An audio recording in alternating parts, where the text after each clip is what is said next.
Hard work is a concept that I've always looked at with mixed emotions. I would be all in on it if the world was perfect and there wouldn't be toxic bosses ruining it for the workers. And with that introductory paragraph out of the way, let me warn you that throughout this video, you'll be listening to an AI voice clone based on a sample of my real voice. I've considered an AI voice clone the best way to reach a wider audience with a kind of voice that sounds like me, but also allows me to provide the kind of voiceover that I've always wanted to provide in my videos. The script for the video is still written by myself, but the text will be read by an AI. Also, since this video will only be a podcast with visual flavors put on the video part of it, I'm abandoning the practice of providing a Finnish translation via subtitles for these podcast-like videos, as I feel that the vast majority of my Finnish followers can comprehend English well enough. Finland is so small of a market for pop culture that as a nation we've grown quite English-friendly despite retaining our native language as well. And I wanted to do this video as a podcast because I've grown quite tired of adding all those images as I've done on my stick figure videos.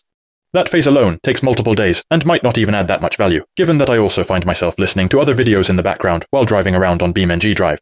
We live in the golden years of audiobooks and YouTube podcasts, so without further ado, let's move on to our main topic. To be real, I don't have that good of a record of talking about work on the internet. There only seem to be two extreme opinions, two parties to choose from to avoid backlash. You either have to be fully committed to r/anti-work or be a trucker preaching to the young about the value of work. One wrong word, and you're instantly an arrogant bum who has to be thrown out of their social benefits. But no matter how my position can be used against me by a bunch of haters, it won't change the fact that having only two extremes in the conversation of how society should be run isn't going to benefit anyone. The United States in particular seems ridiculously divided, given what I've heard. But even my country, which was deemed the happiest in the world, isn't far from a similar division. And yes, I've encountered hard workers who've used their know-how as an excuse to scorn me, and therefore made me question their whole stance on things.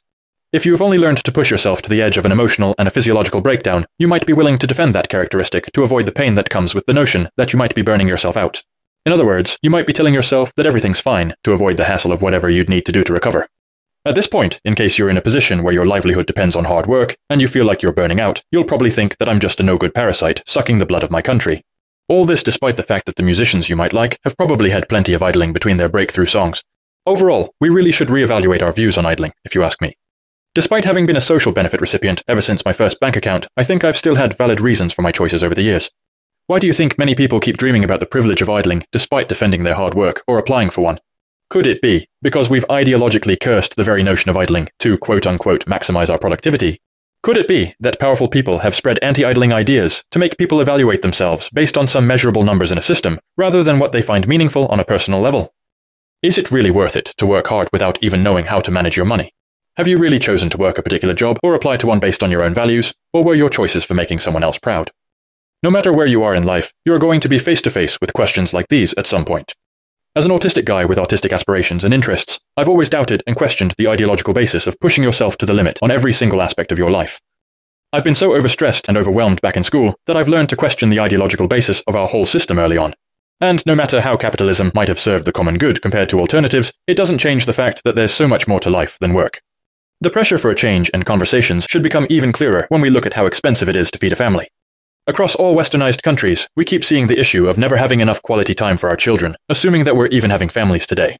Granted though, I've seen examples of kids in developing countries being really happy and creative despite their poor living conditions, and family members having to spend ridiculous amounts of time for little to no food. Raising children into functional adults is a complex matter indeed. But increasingly, the whole world seems to be adopting this Western, incredibly corporate lifestyle with the abundance of lithium-powered stuff, overly processed food, mental health crises, etc. One could still argue that it's the parents' responsibility to organize their lives to fit the needs of their kids. But at some point, society or employers need to relax their expectations. And, as children still lack the full dictionary and understanding to describe their views to the fullest, we might unintentionally do a lot of damage to our kids until the symptoms finally show up. And usually, it's the puberty when kids will show you the consequences of your mistakes if you weren't able to settle whatever there might have been between you and them. It's very common for a teenager to be rebellious to a degree, but in my opinion, we really should look at the position of kids themselves before judging their behavior. As a kid, you're more or less dependent on your caregivers, not only for food, but for emotional support as well. The latter is what I'm really worried about when it comes to modern society. You see, you can be the wealthiest parent in the world and still end up with a hostile teenager. It actually takes a lot of wisdom to recognize the potential problems in the relations between you and your kid, not to mention tackling those problems before your kid reaches the so-called rebellious age. And what does any of this have to do with work ethic? Well, maybe nothing with a person's work ethic per se, but everything with how our current societal view on work is potentially squeezing the life out of families, and therefore the sustainability of the whole system. You can't keep running a modern society if families can't afford to have enough children to replace the entirety of the current generation, and if the kids that they've had aren't growing up to be functional taxpayers. Many kids will need quality time, and parents who are genuinely interested in how they're doing. And I say many kids instead of all kids, to regard the ones who manage to get over their bad backgrounds and thrive.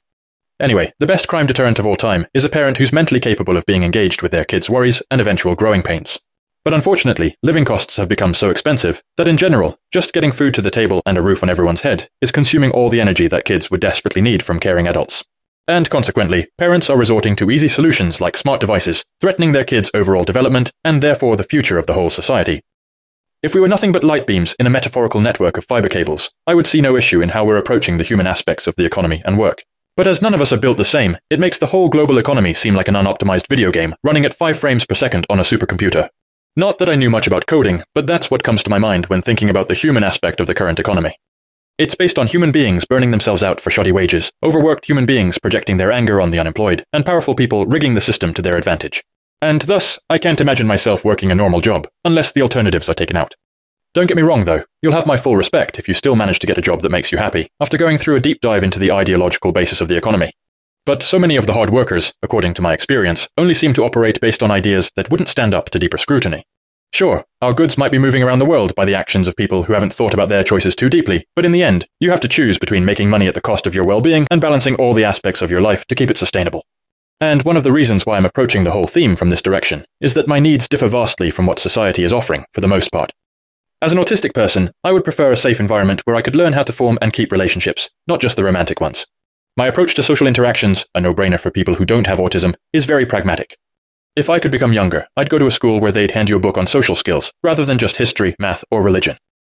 I know this might sound ridiculous to a portion of listeners, but again, it doesn't change the very needs that I've recognized in myself ever since I got diagnosed as a kid.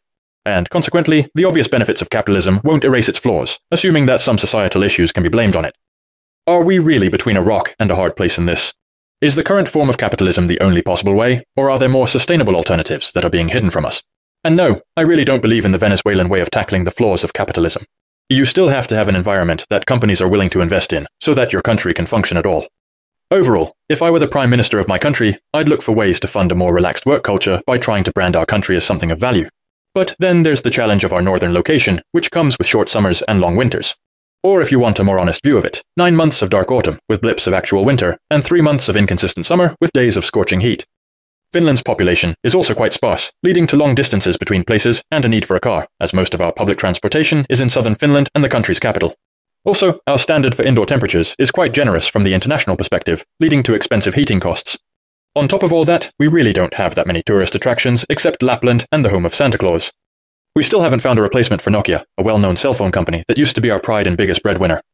Then there's the fact that we share a long border with Russia as a new NATO nation. We live right next to an imperialistic tyranny, yet we're financially as fucked up as the rest of the Western world. So does it really matter how well or poorly a small group of autistics will adapt, if we're practically at the brink of World War III? Well, if we really have to repeat the 30s and 40s, then perhaps we could remotely control battle drones from a bunker or something. But if I really think of it, that sounds quite idealistic as well. The mere thought of bombs being dropped on my area might just be so terrible that as a cope, I can only think of living my usual life until the eventual happens, whatever it is. Then again, if Putin decides to go after Finland, it'll be much simpler for me to determine what's important. Instead of having an overwhelming amount of bullshit jobs to choose from, I could finally have a reason to lose weight and build an actual legacy as one of the defenders of my country. But if that's the case, then why haven't I joined the volunteers who fight for Ukraine? Besides, how the fuck would I even perform as a fat guy who's never done military service? My knees would probably give in right when I'd go for a military course. In the end, I'm nothing but a thinker writing scripts on Google Docs and then copy-pasting pieces of text to the 11 Labs AI. And if Finland is going to be invaded, I'm likely to be wiped out as a fat geriatric student of hard work as our country falls apart under Russian bombing. I really have no faith in the reassurances shared in the news. In the end, we just have no choice but to look away while we still can and go extinct when Putin eventually adds Finland to his target list. We'll be blasted to oblivion if, or more likely, when that happens.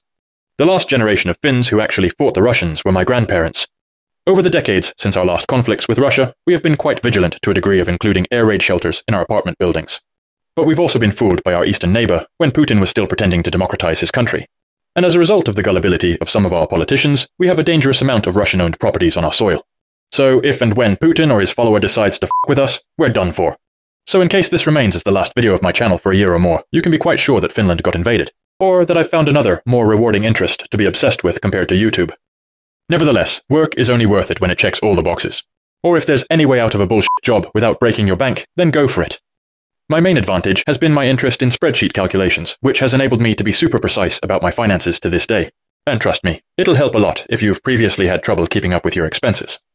I'm sure there are plenty of tutorials on spreadsheets, but if you'd like to see an English video of the topic by me, let me know in the comments. And as you can probably hear, I'll indicate the approaching end point of this video with the same music that I used for the intro. And the catchphrase that I used to conclude my stick figure videos will also be used here. Over and out.